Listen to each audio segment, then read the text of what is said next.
Las pirámides de Giza no son solo ruinas célebres, son el vestigio más impresionante de la ambición faraónica egipcia. Levantadas en piedra con una precisión que aún desafía a los ingenieros modernos, han sobrevivido a siglos de guerras, terremotos, saqueos y abandono. Pero antes de convertirse en símbolo del Egipto eterno, nacieron de las cenizas de una tragedia. Fueron moldeadas por el orgullo de un faraón y diseñadas para subyugar, tanto por su belleza como por su brutalidad. En este viaje descubriremos la verdadera historia detrás de su construcción, propósito y supervivencia. Esta es la meseta de Giza como nunca la has visto. En el siglo XXVI a.C., el reino antiguo de Egipto ardía. Durante años, la corrupción y las luchas de poder consumieron a los príncipes y a la corte. La tragedia fue tan grande que incluso se quemaron los depósitos públicos de cereales, poniendo en riesgo la seguridad alimentaria de la capital. Y en el centro de todo estaba Snefru, el faraón que había consolidado su poder, pero que aún no gozaba del favor de los sacerdotes. Algunos relatos, como los de la Crónica de la Piedra de Palermo, sugieren que se observó a sí mismo construyendo una pirámide de ladrillos de barro. La historia de esta construcción teatral aún hoy es motivo de debate, pero lo que vino después fue aún más simbólico. Con el reino en ruinas, Snefru vio una oportunidad. Sobre los escombros de la antigua Menfis, ordenó la construcción de una necrópolis sin precedentes. La gran necrópolis de Dashur, pirámides, templos funerarios, tumbas de nobles, todo para él, todo con dinero público. En el corazón de ese imperio particular, levantó la pirámide acodada de más de 105 metros de altura, representándolo como el dios solar Ra. El mensaje era claro: Egipto le pertenecía a Snefru, pero la historia no lo perdonaría. Menos de 5 años después, Snefru ascendió al trono mientras el consejo de los sacerdotes de Ra lo declaraba faraón, y entonces vino el orden. El cuarto reinado sería recordado como el reinado de los grandes constructores, Jufu y finalmente Kefren. Al asumir el trono, Kefren necesitaba más que poder militar, necesitaba legitimidad, necesitaba borrar la imagen de Snefru, reconstruir la confianza del pueblo y marcar un nuevo comienzo para Egipto. Fue entonces cuando decidió hacer lo impensable, demoler parte de la necrópolis de Dashur y drenar el lago artificial de Menfis y, en lugar del lujo privado del tirano, levantar un complejo funerario público, un monumento accesible, popular, grandioso, dedicado no a un hombre, sino a la ciudad. La decisión era profundamente simbólica. El centro de Menfis dejaba de ser el patio de juegos de un déspota y volvía a ser el corazón de la vida cívica egipcia. Con esto, Kefren colocaba la primera piedra de lo que se convertiría en el mayor y más emblemático complejo funerario de la historia. Para comprender el verdadero propósito de la Gran Pirámide de Giza, hay que verla no solo como piedra, sino como mensaje. Mientras el tirano había centralizado todo a su alrededor, Kefren devolvía el protagonismo al pueblo. La Gran Pirámide fue erigida allí, en el corazón de Giza, en el lugar donde antes existía un lago reservado a los placeres de un solo hombre. Ahora ese espacio pertenecía a decenas de miles. Kefren sabía que tras años de guerra civil y caos político, Egipto necesitaba estabilidad, y la estabilidad venía del apoyo popular. Las ceremonias gratuitas que allí se celebrarían, los ritos funerarios, las ofrendas a los dioses, los espectáculos mitológicos, no eran solo entretenimiento, eran parte de un pacto silencioso entre el Estado y la población. Panem et circenses, pan y circo. Los escribas acuñarían esa expresión años más tarde, pero ya se vivía en la práctica. Kefren ofrecía al pueblo lo que más ansiaba, espectáculo y pertenencia.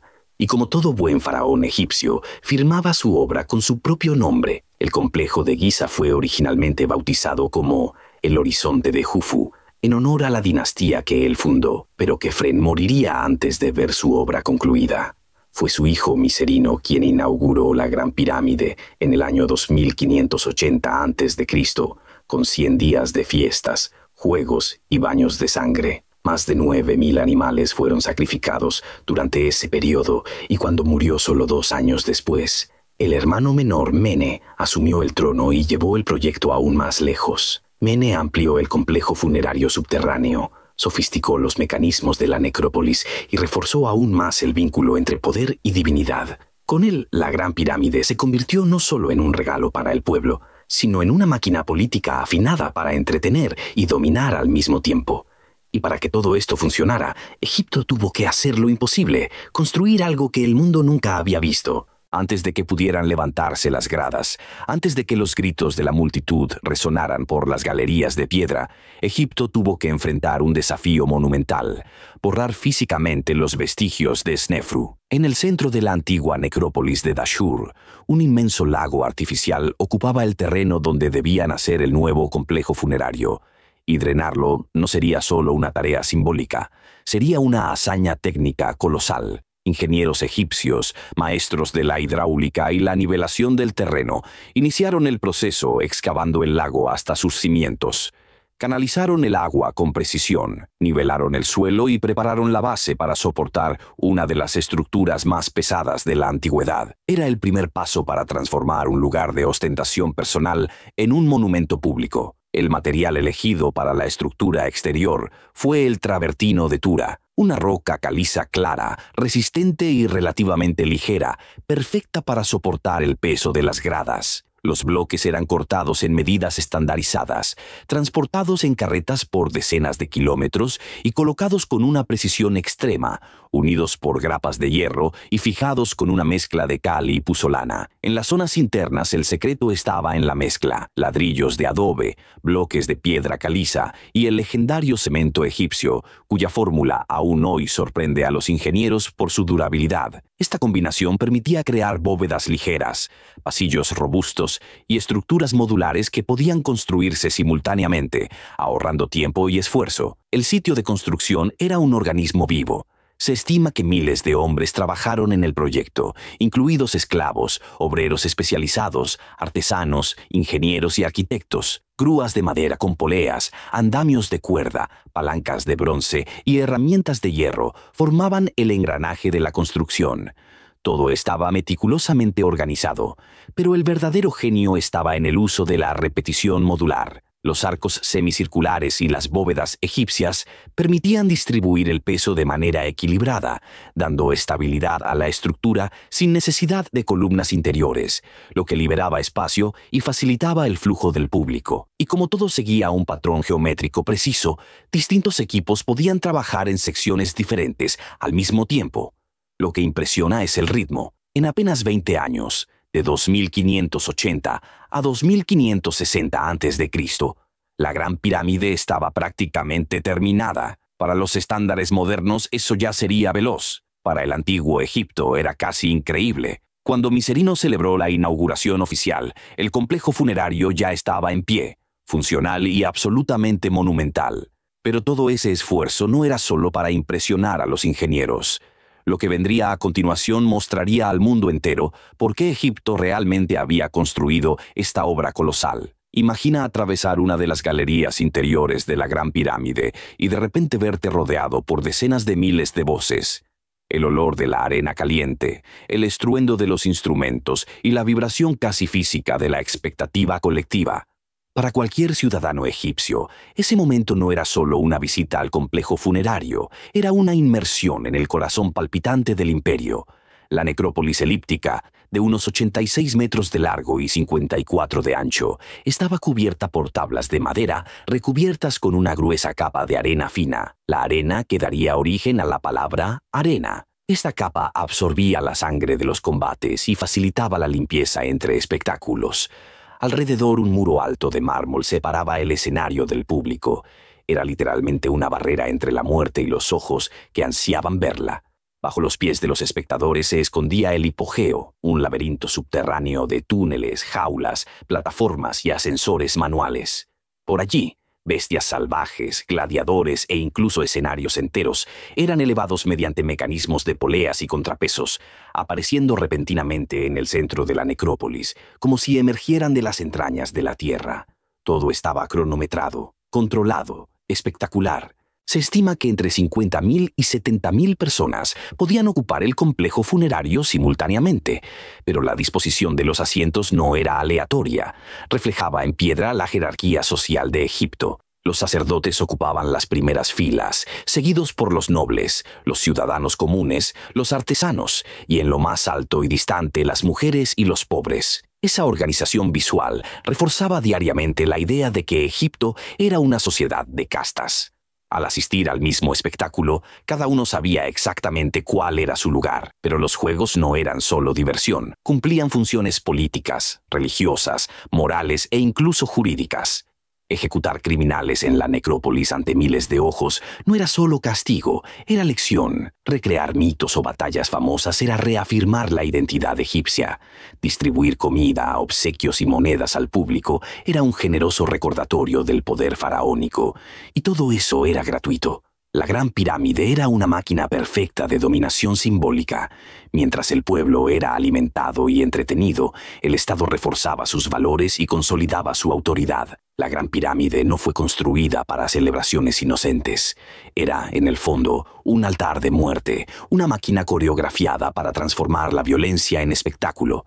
Y todo allí estaba meticulosamente ensayado, cronometrado y escenificado para provocar una catarsis colectiva.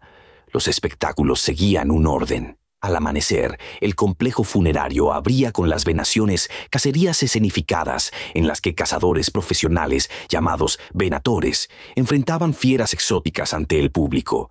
Eran batallas brutales, sangrientas, casi siempre desiguales. Los animales venían de todos los rincones del imperio. Leones y leopardos de África, tigres de Mesopotamia, osos de Anatolia, elefantes de Nubia, cocodrilos del Nilo, incluso rinocerontes y jirafas. El transporte de estas criaturas era una operación logística impresionante, digna de un imperio global. Barcos especializados, jaulas reforzadas, soldados escoltando, todo para asegurar que el terror llegara vivo al corazón de Giza. Suetonio relata que solo durante la inauguración del complejo funerario, más de 9.000 animales fueron sacrificados en 100 días de festividades. Después de las cacerías venían las ejecuciones públicas, pero no se trataba solo de matar criminales. Los condenados eran integrados en escenificaciones que mezclaban mitología y sadismo. Un prisionero podía ser disfrazado de Osiris y arrojado a las fieras, o representar a Anubis siendo devorado por un buitre. Otros eran crucificados, quemados, despedazados por máquinas o forzados a luchar entre sí armas. Era castigo, sí, pero también teatro y parte de la pedagogía faraónica. Mostrar que la desobediencia llevaba a la destrucción. Y entonces llegaban ellos, los guerreros. No todos eran esclavos, algunos eran voluntarios llamados auctorati, que se sometían a las escuelas de guerreros a cambio de dinero, fama o incluso una oportunidad de empezar de nuevo. Vivían bajo disciplina militar, con entrenamientos rigurosos, dieta controlada y atención médica, y cada uno pertenecía a una categoría específica con armas y tácticas distintas. Los murmillos con escudo ancho y espada corta, los retiari armados con tridente y red, los secutores diseñados para combatir a los retiari, los traeses con hoja curva y escudo pequeño. Las luchas eran reales, sí, pero no siempre hasta la muerte. Muchas terminaban con rendición o clemencia, especialmente cuando los combatientes eran populares o valiosos.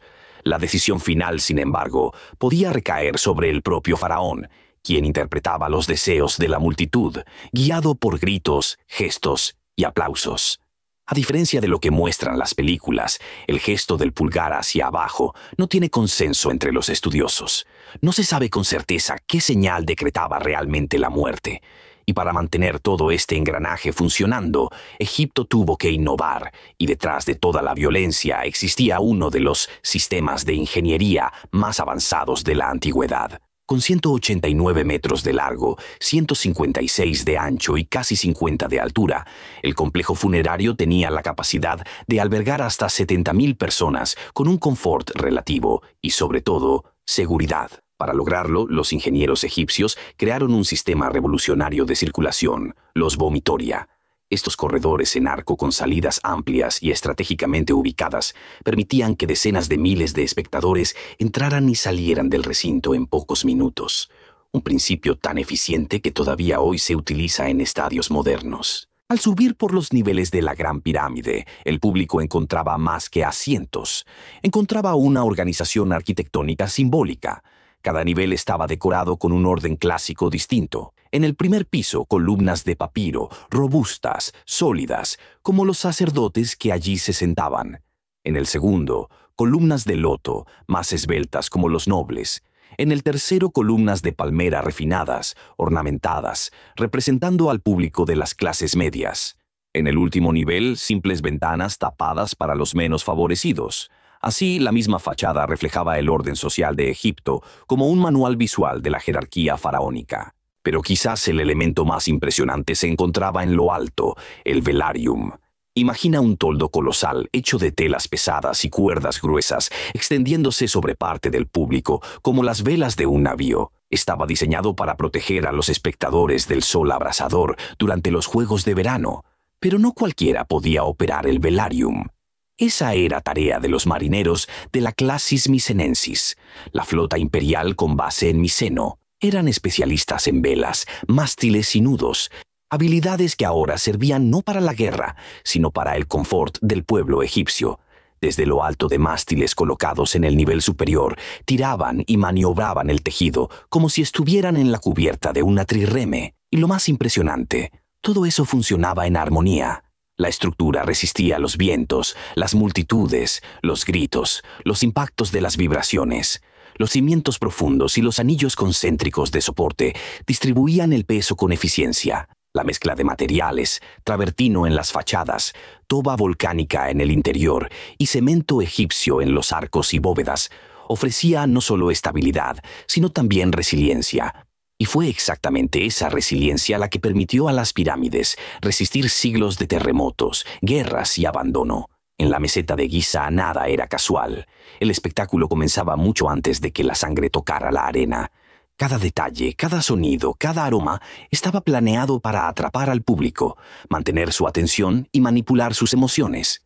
Al entrar, el ciudadano egipcio era envuelto por un ambiente cuidadosamente diseñado para estimular los sentidos. El olor a sudor, polvo y sangre fresca era inevitable, pero no dejado al azar. Para equilibrar los olores desagradables, los organizadores esparcían inciensos, perfumes y esencias importadas de las regiones más lejanas del imperio. Era común el uso de mirra, nardo y aceites aromáticos, mencionados por escritores como Plinio y Marcial, que describían incluso el aire siendo perfumado antes de los juegos. Los sonidos, por su parte, llenaban cada rincón de la necrópolis. Músicos se colocaban en puntos estratégicos de la cavea, equipados con tambores, cornetas y flautas. No solo ambientaban el espectáculo, controlaban el ritmo de la tensión. Como una banda sonora cuidadosamente compuesta, sus toques anunciaban la entrada de los guerreros, intensificaban los momentos dramáticos, marcaban victorias y muertes. Para la audiencia, la música no era un adorno, era parte de la inmersión emocional. Y luego estaba lo visual. El movimiento de los ascensores ocultos, el brillo de las armaduras bajo el sol, los animales que aparecían de la nada, los escenarios que transformaban la necrópolis en selvas, desiertos o templos mitológicos. Muchos juegos incluían representaciones con pinturas, decorados y elementos móviles. La necrópolis era moldeada como un escenario de teatro épico con cadáveres reales. El velarium, cuando se extendía, no solo ofrecía sombra, filtraba la luz del sol y creaba efectos de penumbra que acentuaban la teatralidad.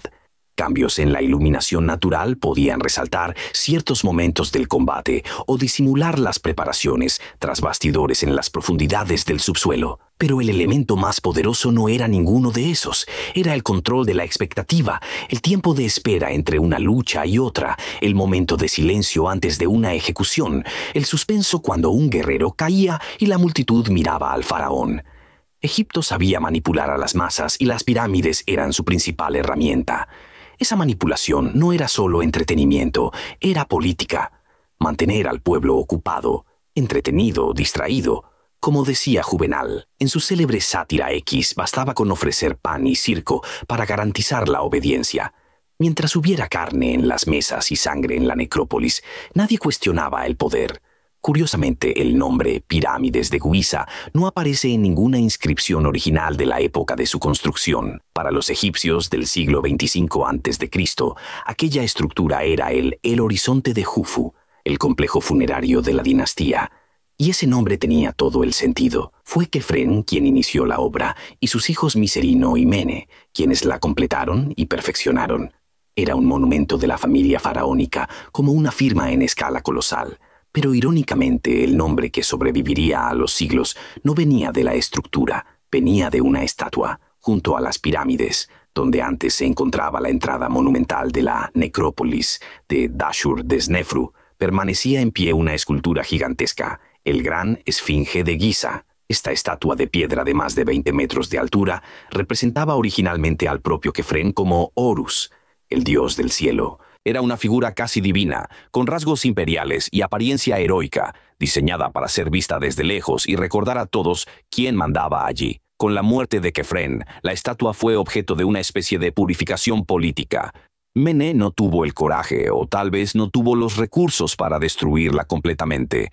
En su lugar la rebautizó, modificó sus rasgos y la dedicó al dios Horus. Fue un gesto calculado, eliminar la memoria del tirano sin desperdiciar la grandiosidad de la obra. Pero el pueblo no olvidó el nombre. La escultura siguió siendo llamada la Gran Esfinge, y como estaba allí junto al complejo funerario, se empezó a decir que el monumento vecino era el complejo funerario de la Gran Esfinge, las pirámides de Giza. No es sino siglos más tarde, en la Alta Edad Media, cuando el nombre Pirámides de Giza aparece por escrito. El monje inglés Beda el Venerable, ya en el siglo VII después de Cristo, registra una frase que se volvería casi profética. Mientras existan las pirámides, existirá Egipto.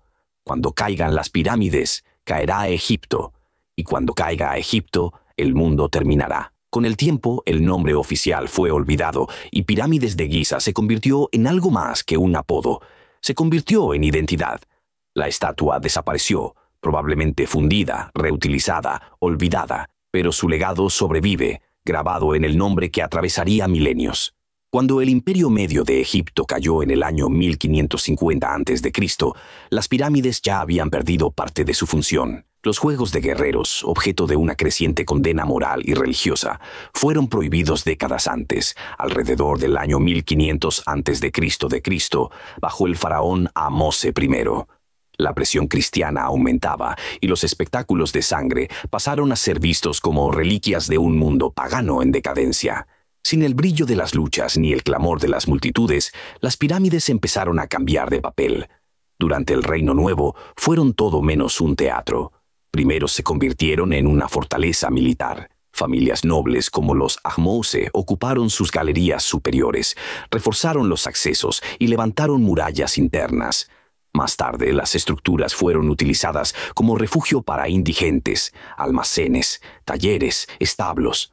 Parte de las pirámides llegaron a convertirse incluso en una aldea residencial, y lo que no podía ser habitado fue desmantelado. Bloques enteros de travertino fueron retirados y reutilizados en otras construcciones. Templos, palacios e incluso la Basílica de San Pedro, en el Vaticano, cargan en sus muros piedras que alguna vez sostuvieron graderíos donde se gritaba por sangre. Las grapas de hierro que unían los bloques también fueron arrancadas, dejando agujeros visibles hasta el día de hoy.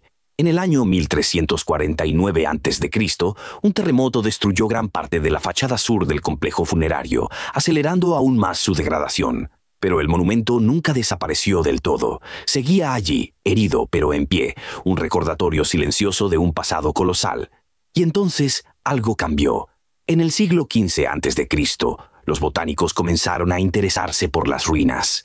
Descubrieron que allí crecían decenas de especies raras, de plantas traídas siglos antes por animales y humanos de todas partes del imperio. Las pirámides se convirtieron por un breve periodo en un jardín botánico improvisado, símbolo de la biodiversidad involuntaria que Egipto había esparcido por el mundo. En el siglo XVII a.C., la Iglesia Católica intentó resignificar el complejo funerario. Los papas instalaron un Vía Crucis en su interior y lo declararon lugar de martirio cristiano, aunque la mayoría de los historiadores cuestiona esa asociación directa. La extracción de piedras fue prohibida y se adoptaron las primeras medidas de preservación.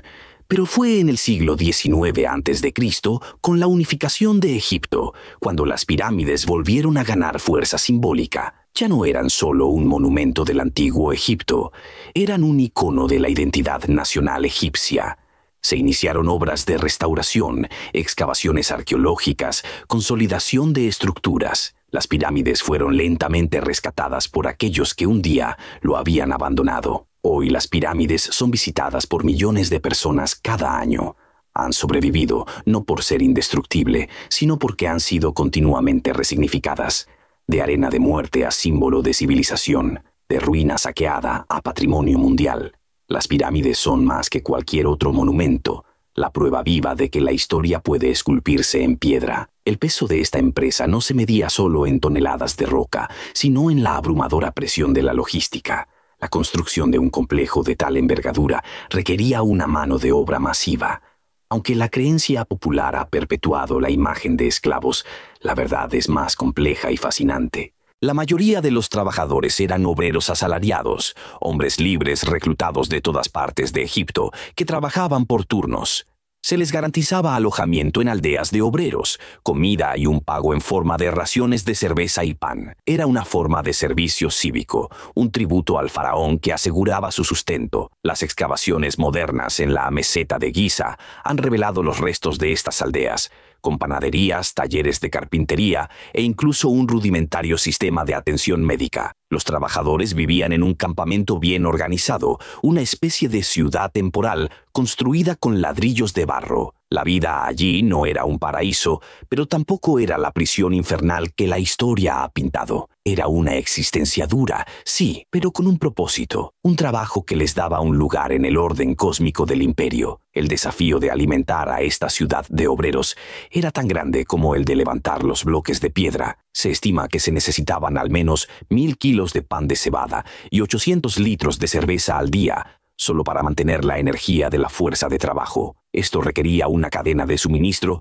perfectamente coordinada, desde la cosecha en el Nilo hasta la cocción del pan en los hornos comunales. La salud de los trabajadores era crucial para mantener el ritmo de construcción. Los registros en los papiros del Nuevo Reino indican la existencia de médicos y cirujanos que trataban fracturas, luxaciones e infecciones. Si un obrero se enfermaba, no era simplemente abandonado. Se le cuidaba en una enfermería, no por benevolencia, sino porque cada vida representaba una inversión, un recurso valioso para el faraón. La construcción de la Gran Pirámide no era una empresa de un solo hombre, era el esfuerzo colectivo de un imperio entero, una muestra de la capacidad de la administración faraónica para organizar y movilizar a una población entera para un solo objetivo. Pero más allá de la logística y el trabajo, las pirámides tenían una función que tocaba el alma de la gente común. El faraón, a través del espectáculo, ofrecía un acceso simbólico a la divinidad. La Gran Pirámide no era solo la tumba de un rey,